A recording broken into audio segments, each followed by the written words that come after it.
डैंडाडन episode 9। तो episode की शुरुआत में हम आयरा को देखते हैं, जो कि अब एक्रोबेटिक सिल्की में ट्रांसफॉर्म होकर उस एलियन को मारने लगी है। लेकिन उन एलियंस की वजह से ओकारुन पूरी तरह से नंगा हो गया था, जिसे देख आयरा शर्माने लगती है और कहती है कि अभी तो उनकी शादी भी नहीं हुई है, इसीलिए वो ओकारुन को इस हालत में नहीं देख सकती। दूसरी तरफ वो सर्पो एलियंस आयरा से कहते हैं कि तुम्हारे पास भी सुपर पावर है, शायद इसीलिए तुम हमारे बैरियर के अंदर एंटर कर पाई हो, तो अब हम तुम्हारा केला भी ले लेंगे। इसके बाद वो अपनी बॉक्सिंग वाले एलियन से उन पर हमला करवाता है, तो आयरा भी उससे लड़ने लगती है और ओकारुन अपनी क्लास में छुप जाता है। इधर वो एलियन लगातार आयरा के ऊपर हमला करने लगती है, लेकिन आयरा उसके हमले से बचते हुए उस सर्पो एलियन पर ही अटैक कर देती है। तभी वो सर्पो एलियन अपनी टेलीकिनेसिस पावर यूज करके आयरा को ही दूर फेंक देता है। अब उसके इस हमले में वो बॉक्सिंग एलियन भी आ गया था। वो सर्पो से कहता है कि अपने इन हमलों में मुझे मत लपेटो, जिस पर सर्पो कहता है कि तुम बस एक भाड़े के टट्टू हो, इसीलिए अपनी औकात में रहो।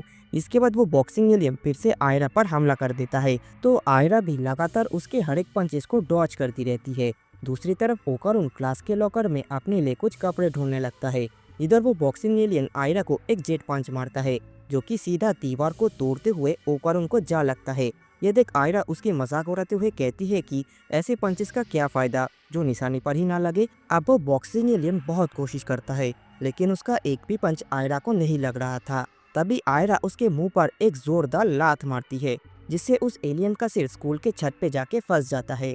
इसके बाद आयरा सर्पो एलियन पर हमला करने के लिए आगे बढ़ती है, लेकिन सर्पो अपने पावर से आयरा को पकड़ लेता है, जिससे आयरा अपनी नॉर्मल रूप में आ जाती है।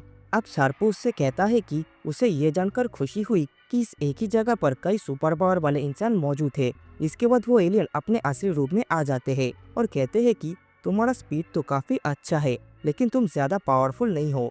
हमारा ये प्लान तो नहीं था, लेकिन अब हम तुम्हारी बनाना ऑर्गन भी जरूर ले लेंगे। तभी अचानक से वो बॉक्सिंग एलियन आयरा पर एक जोरदार मुक्का मार देता है, जिससे आयरा दीवार को तोड़ते हुए क्लास में जा गिरती है। अब आयरा को बचाने के लिए वहां पर ओकारुन भी पहुंच जाता है, लेकिन वो अब भी नंगा था। तभी वो सर्पो एलियंस अपनी पावर से ओकारुन को भी पकड़ लेते हैं, जिससे वो भी अपने नॉर्मल रूप में आ जाता है। आगे वो एलियंस उनसे कहते हैं कि जब वो तीनों साथ होते हैं, तब वो अपनी पावर्स को एक साथ मिलाकर एक ऑसम जोन बना सकते हैं, जिसके अंदर ट्रांसफॉर्म होना तो क्या, खड़ा होना भी मुश्किल होता है। लेकिन इसमें एक दिक्कत है कि इस जोन में ये एलियंस खुद भी एंटर नहीं कर सकते, इसीलिए उन्होंने इस बॉक्सिंग एलियन को हायर किया है, जो कि उन दोनों को मार मार के उनका भरता बना देगा। अब वो एलियन ओकारुन को मारने लगता है, जो देख आयरा को चिंता होने लगती है। लेकिन तभी अचानक से ओकारुन टर्बो मोड पे जाकर उस बॉक्सिंग एलियन को दूर फेंक देता है।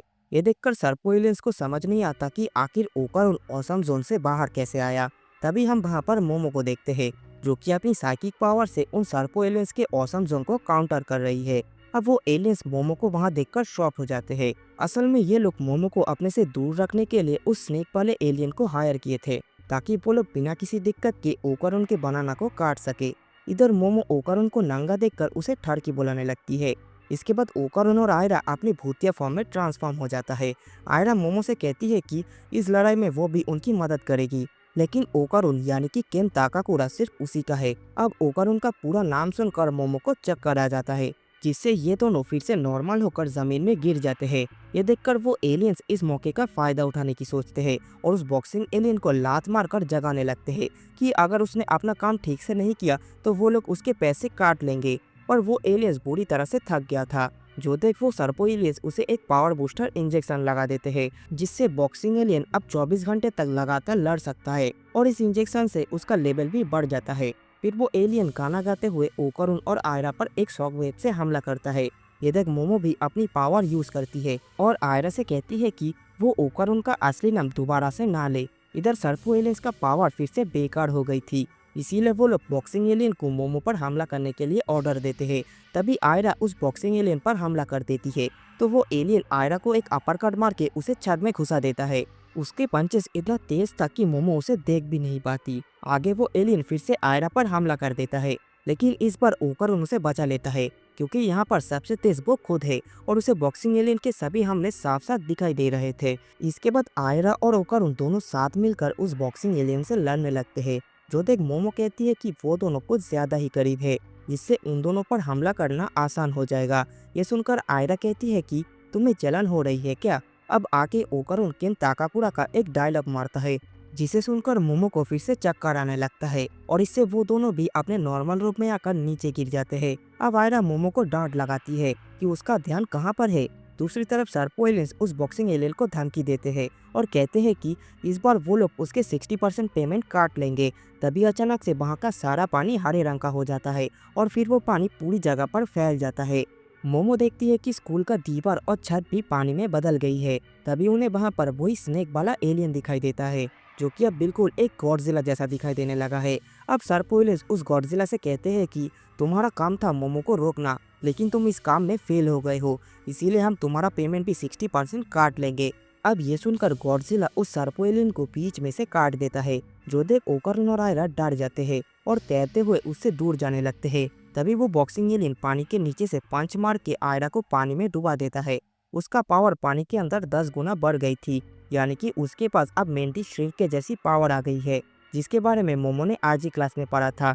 तभी हम देखते हैं कि वो बॉक्सिंग एलियन पानी के नीचे सांस नहीं ले सकता, इसीलिए वो सांस लेने के लिए पानी के ऊपर आ जाता है। अब ये देखकर ओकारुन टर्बो मोड पे जाकर उस पर हमला करने की सोचता है, लेकिन तभी उसे याद आता है कि टर्बो ग्रैनी का पावर पानी में काम नहीं करता। अब इसके बाद वो बॉक्सिंग एलियन फिर से पानी के नीचे जाकर उन पर हमला करने लगते हैं, तो मोमो और ओकारुन तैरकर उससे दूर जाने लगते हैं। उन्हें समझ नहीं आता कि अब क्या करे। वहीं आयरा ऊपर पानी में डूबी हुई थी। मोमो अपनी पावर से आयरा को नीचे तो ला सकती है, लेकिन ये बॉक्सिंग एलियन उस पर बार बार हमला कर रहा है। अब ओकारुन उससे कहता है कि वो उस बॉक्सिंग एलियन का ध्यान भटकाएगा, लेकिन मोमो को पता था कि इससे कुछ नहीं होने वाला और वो भी आयरा की तरह पिट जाएगा। अब इससे उन दोनों के बीच बहस होने लगती है और मोमो उनकी मेकआउट वाली बात निकल कर बैठ जाती है। ओकारुन अब उसका हाथ पकड़ लेता है और उसे सब कुछ सच बताने लगता है, क्योंकि वो नहीं चाहता था कि मोमो उसके बारे में गलत सोचे। तभी वो बॉक्सिंग एलियन फिर से उन पर हमला करने लगता है, तो ओकारुन मोमो को लेकर पानी में डाइव मार देता है।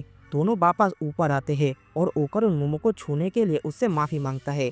वो बॉक्सिंग एलियन भी वापस पानी के ऊपर आ जाता है, क्योंकि उसका सांस फूल गई थी। अब मोमो को एक आइडिया आता है कि वो अपनी पावर से ओकारुन को पकड़कर उसे आगे धकेलेगी और उसी के ऊपर बैठकर उसे एक मोटर बोट की तरह यूज करेगी। अब ये दोनों बहुत स्पीड में बॉक्सिंग एलियन से दूर जाने लगते हैं और छत वाले पानी में जाकर आयरा को भी बचा लेते हैं। मोमो अब अपनी पावर से आयरा के अंदर का पानी बाहर निकल देती है, जिससे उसे होश आ जाता है। मोमो फिर आयरा को अपने कपड़े उतारने के लिए कहती है, क्योंकि कपड़ों की वजह से पानी के अंदर उनकी स्पीड कम हो रही है। पर आयरा बोलती है कि वो तय किया था कि शादी से पहले वो अपने कपड़े नहीं उतारेगी, लेकिन अब मजबूरन उसे ये करना पड़ता है। इधर बॉक्सिंग एलियन के पास एक सर्पो एलियन आ जाता है, जिसे देख बॉक्सिंग एलियन डर जाता है, क्योंकि उसे डर था कि ये लोग फिर से उसका पेमेंट ना काट ले। लेकिन वो देखता है कि इस सर्पो एलियन का सिर गॉडजिला ने पहले से ही काट दिया है। अब वहाँ पर बस एक ही सर्पो एलियन बचा था, जो कि गॉडजिला से अपनी जान बचाकर भाग रहा था। वो कहता है कि मैंने भी किन गधों को काम पर हायर किया है। इस गॉडजिला का अटैक पावरफुल है, लेकिन ये इतना बेवकूफ है कि ये अपने ही लोगों पर हमला किए जा रहा है। बॉक्सिंग एलियन का पावर भी पानी के नीचे कमाल है, लेकिन उसे सांस लेने के लिए बार बार ऊपर आना पड़ता है। अब आके सर्पो एलियन सोचने लगता है कि अब उन तीनों को मर्ज होना ही पड़ेगा, ताकि वो अपनी पावर्स को अच्छे से यूज कर सके। इधर मोमो और आयरा ओकारुन के ऊपर बैठ जाते हैं और पानी के नीचे डाइव मारते हैं। तभी उन्हें पानी के अंदर एक बहुत बड़ा मॉन्स्टर दिखाई देता है, जो कि उन 3 एलियंस के एक साथ मर्ज होने से बना था। अब वो मॉन्स्टर लेजर से इन पर हमला करने लगता है, जिससे बचने के लिए ये लोग पानी से बाहर आ जाते हैं। आगे वो लोग नोटिस करता है कि ये मॉन्स्टर लेजर शूट करने के लिए अपने गले के अंदर पानी को खींच रहा है, यानी कि अगर ये लोग उस मॉन्स्टर के गर्दन को तोड़ देते हैं तो वो इन पर अटैक नहीं कर पाएगा। तभी आयरा सिल्की में ट्रांसफॉर्म होकर अपनी बालों से उस मॉन्स्टर के गर्दन को पकड़ लेती है और उसे लात मारने के लिए आगे बढ़ती है, लेकिन वो मॉन्स्टर उसे दूर फेंक देता है। मोमो वापस आयरा को पकड़ लेती है, लेकिन उसे समझ नहीं आता कि आखिर वो लोग इस मॉन्स्टर को कैसे हराएंगे। तभी वो मॉन्स्टर उन तीनों पर एक शॉकवेव से हमला करता है, जिससे वो तीनों अलग हो जाते हैं। अब आगे वो मॉन्स्टर मोमो को मारने के लिए उस पर हमला कर देता है, लेकिन तभी मोमो अपनी साइकिक पावर से अपने आसपास का सारा पानी हटा देता है, जिससे उस मॉन्स्टर का पंजे टूट जाते हैं। मोमो कहती है कि मेंटिस श्रिम्प के पंजे पानी के अंदर बहुत स्ट्रॉन्ग होते हैं, लेकिन पानी के बाहर उतना ही कमजोर। उसने ये आज ही अपने क्लास में पढ़ा था। तभी वो मॉन्स्टर मोमो को अपने मुंह में पकड़ लेता है और उस पर लेजर से शूट करने के लिए रेडी होने लगता है, लेकिन तभी आयरा अपनी बालों से उसके गर्दन को पकड़ लेती है और ओकारुन अपनी फुल थ्रोटल से उस एलियन के 2 टुकड़े कर देता है। अब सर्पो एलियंस के खत्म होते ही उनका बैरियर भी गायब हो जाता है और वो तीनों वापस अपने स्कूल में लौट जाते हैं। सॉलिड जमीन पे आकर उन्हें बहुत खुशी मिलती है और वो लोग हंसने लगते हैं। लेकिन तभी उन्हें याद आता है कि वो लोग नंगे हैं और स्कूल के ठीक बीच में लेटे हुए हैं। स्कूल के सभी स्टूडेंट्स भी उन्हें इस हालत में देख लेते हैं और उनसे पूछने लगते हैं कि वो लोग नंगे होकर ये क्या कर रहे हैं। ये देख वो दोनों वहाँ से भागने लगते हैं और आयरा भी उनके साथ भागने लगती है। सभी लोग उनसे पूछते हैं कि वो तीनों नंगे क्यों घूम रहे हैं और इसी के साथ ये वाली एपिसोड भी यहीं पर खत्म हो जाती है। तो दोस्तों आज का ये वाला एपिसोड आप लोगों को कैसा लगा कमेंट बॉक्स में ज़रूर बताना और वीडियो पसंद आए तो लाइक एंड शेयर ज़रूर कर देना। चैनल पर नए हो तो सब्सक्राइब करके बेल आइकन को भी दबा देना। मैं मिलता हूँ आप लोगों से अगली बार, तब तक के लिए गुड बाय।